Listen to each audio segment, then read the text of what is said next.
Angle 360 को साथमा Nepal टेलिकमको 4G नै पर्फेक्ट छ। नेपाल टेलिकम, राष्ट्रको सञ्चार। छिटो भनेकै वर्ल्ड लिंक।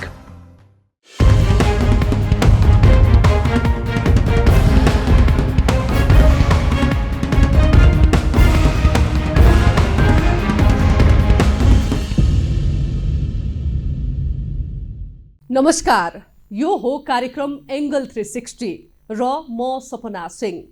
यो कार्यक्रम फेसबुक, युट्युब, टिकटक र नेपाली पात्रोमा समेत हेर्न सकिन्छ।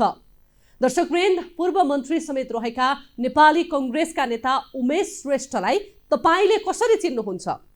पूर्व मन्त्री, कांग्रेस नेता, चितवनमा रवि लामिछानेसँग हारेका उम्मेदवार, उनका यी सबै परिचयपछि आएर बनेका परिचय हुन्। उनको खास परिचय त शिक्षा व्यवसायी हो, अर्थात् उनी निजी स्कुलका सञ्चालक हुन्। यहाँसम्म ठिकै छ, तर उनले पद, पहुँच, पैसा र पावरलाई उनका निजी स्कुलहरूले गरेको अवैध धन्दा र गैरकानुनी कार्यलाई छोप्ने छानो बनाएर गल्ती गरेका छन्। सत्ता र शक्ति भएपछि यत्तिकै पुग्छ भन्ने सोच भएका पूर्व मन्त्री श्रेष्ठलाई सरकारी जग्गामा राज गर्न राज्य संयन्त्रकै प्रश्रय मिलेको छ भन्दा कुनै फरक नपर्ला। दर्शकवृन्द, काठमाडौँको कीर्तिपुरमा रहेको लेबोरेटरी स्कुलका बारेमा हामीले पटक पटक ताकेता गर्दै आएका छौँ। विगत 5 दशकदेखि त्रिभुवन विश्वविद्यालयको जग्गामा लेबोरेटरी स्कुल सञ्चालन हुँदै आएको छ। त्रिभुवन विश्वविद्यालयले जग्गा खाली गरेर स्कुल अन्यन्त्र सार्नका लागि ताकेता गरिरहेको छ, तर लेबोरेटरीको कानमा बतास लागेको छैन। यसरी सत्ता र शक्तिको आडमा बसेर बिचौलियाको काम गर्न माहिर उमेश श्रेष्ठलाई कसैले रोक्न नसक्ने रहेछ। केही समय पहिले हामीले नतिजा आउनु पहिले नै प्री रजिस्ट्रेसन भन्दै विद्यार्थीसँग रकम असुलेको एलए स्कुलको असुली धन्दाका बारेमा समेत समाचार सामग्री प्रसारण गरेका थियौँ। अहिले आएर खुल्दैछ त्यो त जाबो असुली त उमेश श्रेष्ठका लागि सामान्य रहेछ। उनको लगानीमा बनेका स्कुलले विद्यार्थीसँग असुली गर्ने त के, खुलेआम सार्वजनिक र सरकारी जग्गामा लिँदा समेत त्यसलाई कसैले रोक्न सकेको छैन। उमेश श्रेष्ठ निर्देशक रहेको कीर्तिपुरको लेबोरेटरी स्कुलको दादागिरी हेर्नुहोस्। उद्योग व्यवसायी एवं नेपाली कांग्रेसका मालदार नेता उमेश श्रेष्ठ निर्देशक रहेको लेबोरेटरी स्कुलले विगत 5 दशकदेखि त्रिभुवन विश्वविद्यालयको जग्गामा राज चलाइरहेको छ। तैपनि सरकार भने चुइक्क बोल्न सकेको छैन। काठमाडौँको बल्खुबाट कीर्तिपुर जाँदा त्रिभुवन विश्वविद्यालयको गेट काटेपछि एउटा भयंकर ठुलो निजी स्कुल आउँछ र जसको नाम हो लेबोरेटरी स्कुल। तपाईलाई लाग्ला यो कुनै व्यक्तिगत जग्गामा स्थापना भएको स्कुल होला। यदि तपाईलाई त्यस्तो लागेको छ भने तपाई पुरै भ्रममा हुनुहुन्छ। यो लेबोरेटरी स्कुलका प्रमुख मालिक मध्ये एक हुन् उद्योग व्यवसायी एवं नेपाली कांग्रेसका मालदार नेता उमेश श्रेष्ठ। राज्य सञ्चालन गर्ने प्रमुख केही व्यक्तिको आडमा टेकेर राजधानीका विभिन्न ठाउँमा स्कुल स्थापना गर्दै मनग्गे पैसा असुल्दै आएका उमेश श्रेष्ठले अन्ततः राज्यको सम्पत्तिमाथि नै कब्जा जमाउने प्रयास गरिरहेको फेरिस्त हामीले सार्वजनिक गरेका छौँ। लेबोरेटरी स्कुलका निर्देशक समेत रहेका उमेश श्रेष्ठले त्रिभुवन विश्वविद्यालयको हातमा रहेको झन्डै 113 रोपनी जग्गामा आँखा लगाएका मात्रै छैनन् कि आफ्नै निजी सम्पत्ति बनाउने प्रयासमा लागि परेका छन्। लेबोरेटरी स्कुलले झन्डै 5 दशकदेखि राज्यको सम्पत्ति हडपेर भव्य स्कुल सञ्चालन गरिरहेको छ भन्दा तपाईलाई पत्ता नलाग्न सक्छ, तर कहिलेकाहीँ नपत्याउने खोलाले पनि भगाउँछ भन्ने कुरा सत्य साबित भएको छ। शिक्षाका नाममा व्यापार गर्न पल्केका शैक्षिक माफियाले भित्रभित्रै स्कुल स्थापनाका नाममा राज्यको सम्पत्ति नै झ्वाम पार्ने प्रयास मात्रै गरेका छैनन्। उनीहरूले साम दाम दण्डभेदको प्रयोग गरेरै भए पनि कसरी हुन्छ राज्य संयन्त्रलाई हात लिने र आफ्नो माफिया सञ्जाल छापामार शैलीमा फिजाउने प्रयास पनि गरिरहेका छन् भन्ने कुराको तथ्य स्वयं उमेश श्रेष्ठको चरित्रलाई हेरे पुग्छ। दिन 2 गुणा रात 4 गुणा भने जस्तै त्रिभुवन विश्वविद्यालयको जग्गा नै लेबोरेटरी स्कुलले आफ्नो स्वामित्वमा रहेको विभिन्न बहानाबाजी देखाएर त्रिभुवनको जग्गामा कब्जा जमाइरहेको छ। हामीले यो विषयमा निरन्तर फलोअप गर्दै आएका छौँ, तर यही विषयलाई लिएर लेबोरेटरी स्कुलमा हामी फेरि पनि पुगेका छौँ। जग्गा खाली गर्न विश्वविद्यालयले पटक पटक ताकेता गर्दै आए पनि लेबोरेटरी स्कुलले जग्गा खाली नगरेको भन्ने जानकारी पुनः हामीले फेरि प्राप्त गरेपछि उक्त विषयबारे बुझ्न हाम्रो टिम लेबोरेटरी स्कुलका प्रधानाध्यापक डाक्टर लाप्का शेर्पालाई त्रिवीको जग्गा मिचेर यो कुन साम्राज्य विस्तार गरेको भन्ने प्रश्न गर्दा प्रधानाध्यापक डाक्टर लाप्का शेर्पा भने हामीले 5 दशकदेखि स्कुल सञ्चालन गर्दै आएका छौँ, त्रिवीले जा भन्दैमा हामी निस्केर नजाने ठाडो जवाफ दिएका छन्। तपाईँले कुरा बुझ्नु भएन कि मैले तपाईँलाई अहिले मैले भन्थे राज्यको जग्गा हो त, विद्यालयको राज्यको जग्गा हो, अनि विद्यालय चाहिँ के छ राज्य मातहतमा सञ्चालन भएको छ होइन। अब तपाईँको के छ भन्दाखेरि यसको बारेमा मलाई भन्ने होइन नि त, कुनै जग्गाको कुनै बारेमा त्यो हो भने त शिक्षा मन्त्रालयमा भन्ने, शिक्षा शाखामा भन्ने। दर्शकबिन, राज्यको सम्पत्तिमा कब्जा जमाएर शिक्षाको नाममा सामान्यभन्दा सामान्य जनताका छोराछोरीलाई चरम शुल्क लिन पल्केका शैक्षिक माफियाहरूको दादागिरी कतिसम्मको लाज मर्दो रहेछ भनेर यहाँबाट पुष्टि हुन्छ। 55 वर्षदेखि विद्यालयको भोगाधिकारमा रहेको उक्त जग्गामा त्रिवीको हक स्वामित्व नभएको भन्दै अहिले स्कुल कुनै पनि हालतमा उक्त जग्गा नछोड्ने अडानमा देखिएको छ। यता त्रिभुवन विश्वविद्यालयसँग गरेको सम्झौताको म्याद सकिए पनि आफूहरू उक्त स्थानबाट एक पाइला पछि नहट्ने स्कुल प्रशासनको जवाफ आउनु भनेको के उद्योग व्यवसायी एवं नेपाली कांग्रेसका मालदार नेता तथा उमेश श्रेष्ठको राज्य सञ्चालकसँग कतिसम्मको निकटतम सम्बन्ध रहेछ भन्ने कुराको फेरिस्ता ऐना जस्तै छर्लङ्ग हुन्छ। हामीले यो विषयमा लगातार फलोअप गरिरहेका छौँ, तर पनि यो विषयमा सम्बन्धित निकाय अझै मौन बसिरहेको छ। यसै विषयमा त्रिभुवन विश्वविद्यालयका सामान्य प्रशासन महाशाखा प्रमुख राजकुमार श्रेष्ठसँग पनि हामीले सोधपुछ गरेका छौँ। हामीले उनलाई अझैसम्म यो विषय किन टुङ्गिन नसकेको भनेर प्रश्न गर्दा आफूले पटक पटक लेबोरेटरीलाई पत्र मार्फत जानकारी गराउँदा समेत कानमा तेल हालेर बसेको भन्ने जवाफ दिएका छन्। लेबोरेटरी स्कुलले त्रिभुवन विश्वविद्यालयको जग्गा 113 रोपनी जग्गा भोगचलन गरेर बसिरहेछ। तत्कालीन हिरबाजको सरकारले 2056 सालमा 57 सालमा लेबोरेटरी स्कुल सञ्चालन गर्नको लागि भनेर एउटा गैर सरकारी संस्था नेपाल शिक्षा समाज भन्ने संस्थालाई व्यवस्थापन हस्तान्तरण म्यानेजमेन्ट कन्ट्र्याक्ट गरेर दिएको, 15 वर्षको लागि भनेर दिएको। 15 वर्ष नागेर कति वर्ष भइसक्यो, उहाँहरूले अहिलेसम्म त्यो जग्गा नछोडेर आफ्नो स्कुल सञ्चालन गरेर बसिराख्नु भएको अवस्था हो।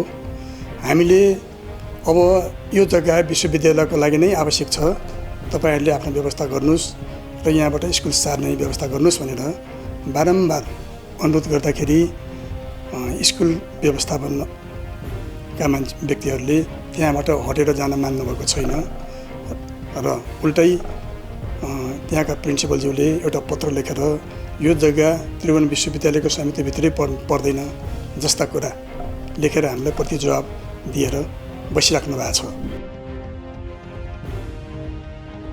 सामान्य प्रशासन महाशाखा प्रमुखको जवाब सुन्दा कतिसम्मको लाचार रहेछन् कर्मचारी भन्ने पुष्टि भएको छ। अनि वर्षौंदेखि आफ्नो जग्गा कांग्रेस नेता उमेश श्रेष्ठको स्कुलले कब्जामा लिँदा सिधै डोजर लिएर भत्काउन जाने हो कि हाम्रो कुरा स्कुलले सुन्दैन भनेर बस्ने हो? यसबाट अर्को के अनुमान गर्न सकिन्छ भने स्कुलले सीमित व्यक्तिलाई रकम खुवाएर जग्गाको विषयमा सबैको मुख थुनेको छ। कीर्तिपुर नगरपालिका 10 मा रहेको सो विद्यालय सिट नम्बर 102 118318 किता नम्बर 1 को जग्गामा विद्यालय छ। उक्त जग्गा विश्वविद्यालयको हो भन्नेमा कुनै सन्देह छैन।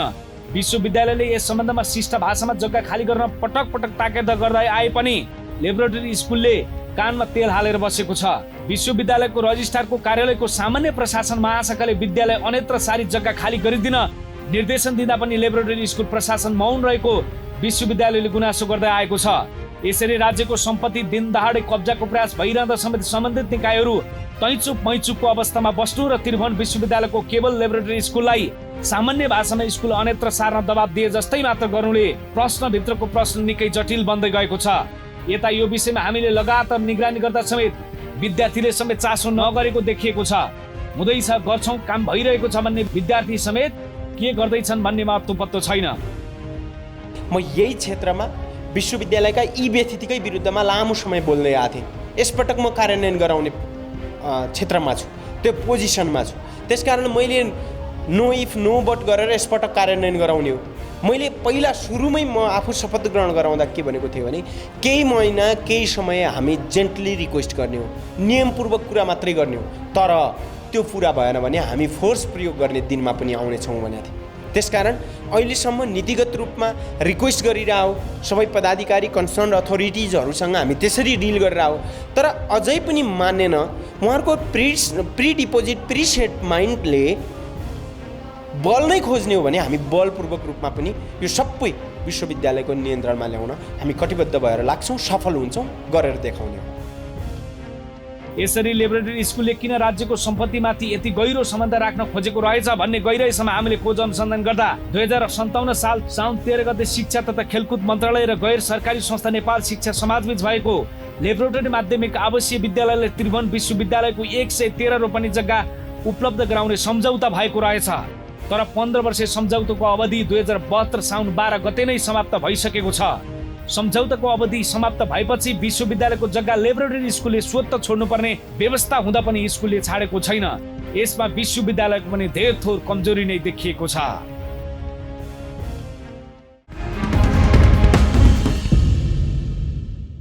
दर्शकवृन्द अहिले गठबन्धनकै सरकार छ त्यसमाथि पनि कांग्रेस सहितको सरकार अनि भएन त गजब उमेश श्रेष्ठलाई कांग्रेस आफ्नै नेता उमेश श्रेष्ठको स्कुलले कब्जा गरेको सरकारी जग्गाका बारेमा किन बोल्थ्यो?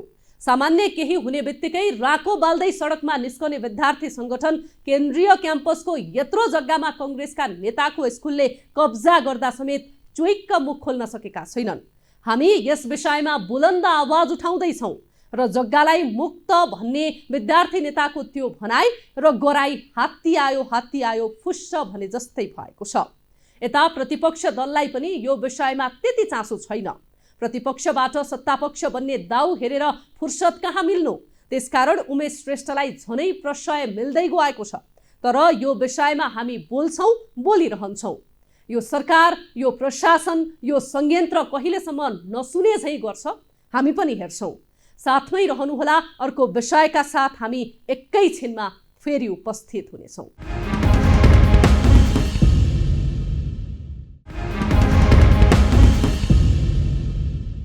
दर्शकवृन्द अब लागौं सर्लाहीतर्फ। त्यहाँ हरिपूर्व अस्पताल निर्माण सम्पन्न भएको 2 वर्ष भइसकेको छ तर अझै सञ्चालनमा आउन सकेको छैन। नेपालको कानुन दैवले जानुन् भनेको साँच्चैकै हो रहेछ। चुनाव अघि जनतालाई अनेक सपना देखाउने अनि चुनाव जितेपछि जनता सामु गरेको बाचा चटक्कै भुल्ने नेपाली राजनीतिको प्रवृत्ति नै बनेको छ। नेताले तोकिएको समयमै अस्पताल बनाउन नसक्नु, बनेको अस्पताल सञ्चालनमा ल्याउन नसक्नु, यो जस्तो जनताको स्वास्थ्यमाथि नै खेलबाड अरू के नै हुन सक्छ र? तिनै जनताले भोट दिएर त्यो ठाउँसम्म पुर्याइएका हुन् भन्ने झिनो चेतना नभएका नगर प्रमुखबाट अब जनताले के अपेक्षा गर्ने? बनेको अस्पतालबाट सेवा नपाउँदा जनताले अकालमै मृत्युवरण गरिरहेका छन्। यसको जिम्मा नगरपालिकाले लिनु पर्दैन? गैर जिम्मेवार जनप्रतिनिधिहरूको हेल चक्र्याइले ल्याएको परिणाम यो रिपोर्टमा हेर्नुहोस्। देख्दा चट्ट परेको यो अस्पताल कहाँको होला भन्ने तपाईको मनमा लाग्न सक्छ तर यो काठमाडौँ भन्दा निकै दूरमा रहेको सर्लाहीको हरिपूर्व अस्पताल हो। करोडौं लगानीमा निर्माण सम्पन्न भइसक्दा पनि यो अस्पताल सञ्चालनमा आउन सकेको छैन। सर्लाहीको हरिपूर्व नगरपालिकामा रहेको हरिपूर्व अस्पताल निर्माण सम्पन्न भएको 2 वर्ष बितिसकेको छ। वडा नम्बर 2 स्थित नयाँ बजारमा झन्डै 7 करोड रुपैयाँको लागतमा निर्माण भएको 15 शैय्याको यो अस्पतालको हालसम्म उद्घाटन समेत भएको छैन। जबकि निर्माण कम्पनीले अस्पताल भवनको सम्पूर्ण निर्माण कार्य सम्पन्न गरेर 6-7 महिना अघि नै नगरपालिकालाई हस्तान्तरण गरेको थियो। तत्कालीन स्वास्थ्य मन्त्री राजेन्द्र महतोको विशेष पहलमा स्थानीय विनोद शाहले दानमा दिएको 10 कट्ठा जग्गामा निर्माण भएको उक्त अस्पतालमा स्वास्थ्य प्रयोगशाला मात्र सञ्चालनमा रहेको छ। उक्त प्रयोगशाला सञ्चालनका लागि प्राविधिक र स्वास्थ्य परीक्षणका लागि आवश्यक पर्ने उपकरणहरू मध्य प्रदेश सरकारले उपलब्ध गराइसकेको छ।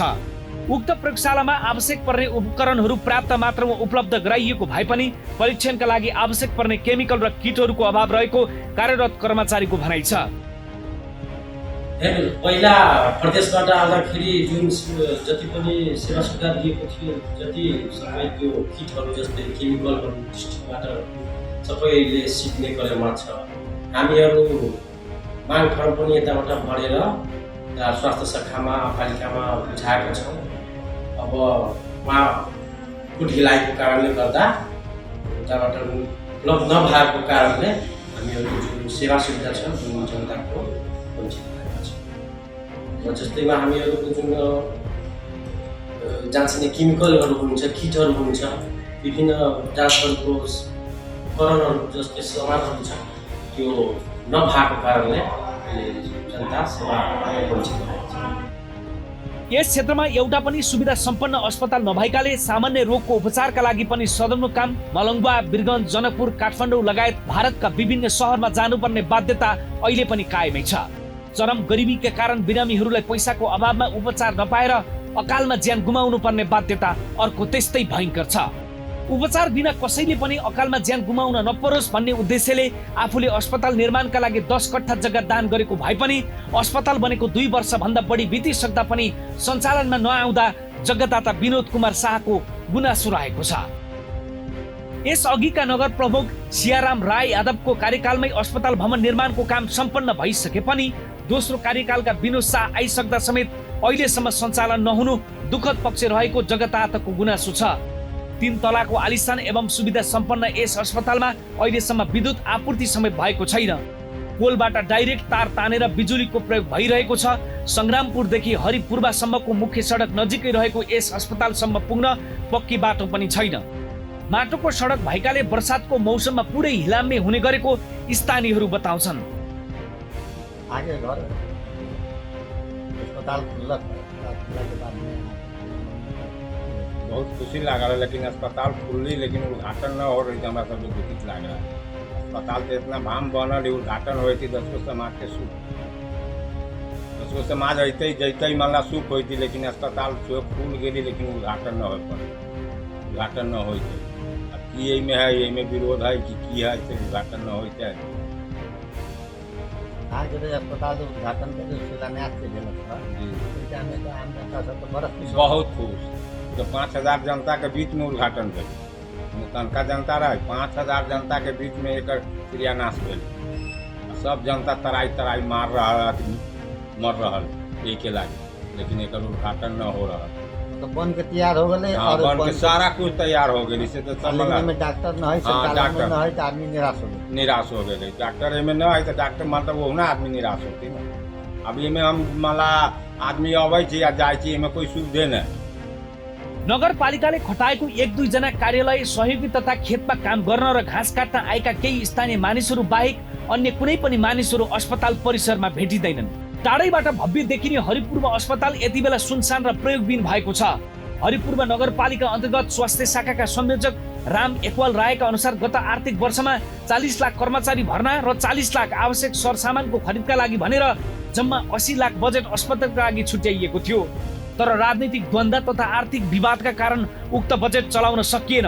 बजेट फ्रिज भएकै कारण हस्तान्तरण भएको लामो समय बितिसक्दा पनि हालसम्म अस्पताल सञ्चालनमा नआएको स्वास्थ्य संयोजक रायको भनाइ छ।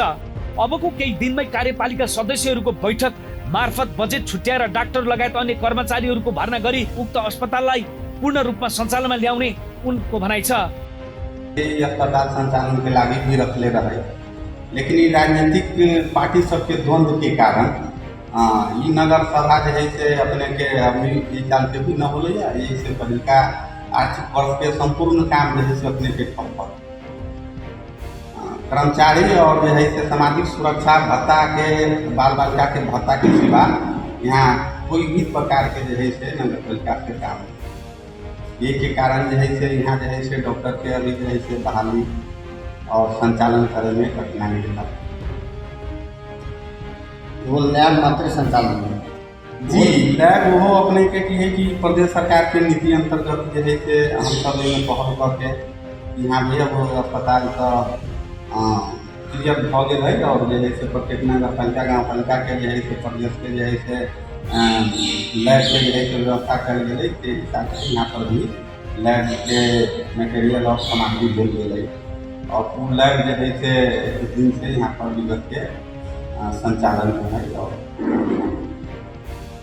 वो लैब के कर्मचारी एक नाम लेते हैं, लैब के संचालन में है कुछ पेशेंट गाँव के अबो करे, लेकिन यहाँ केमिकल के अभाव कीट के अभाव है।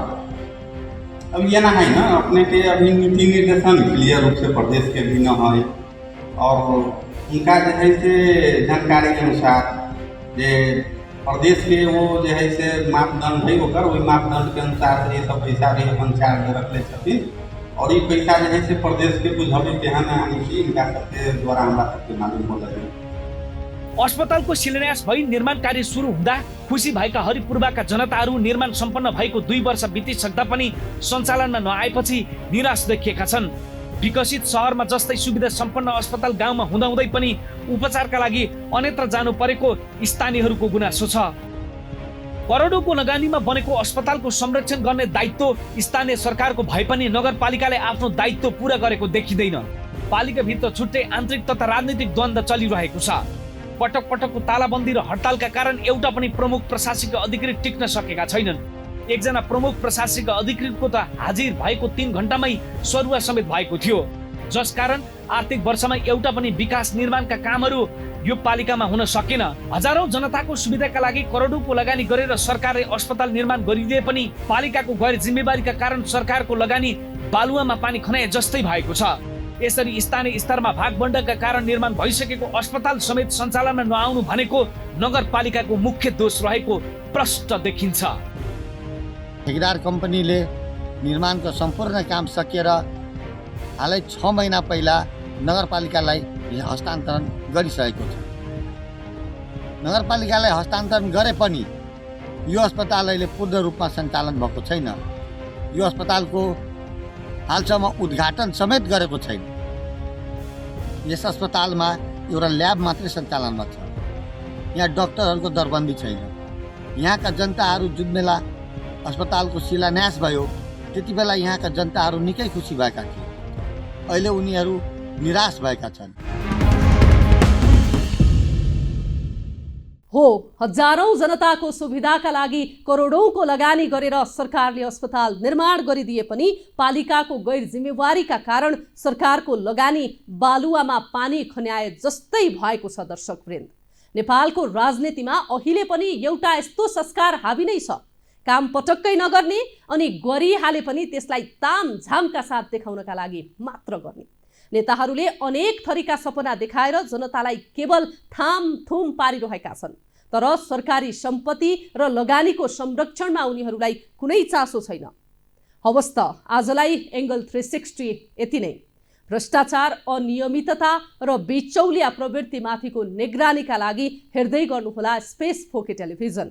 भ्रष्टाचार विरुद्धको महाअभियान जारी छ। नमस्कार।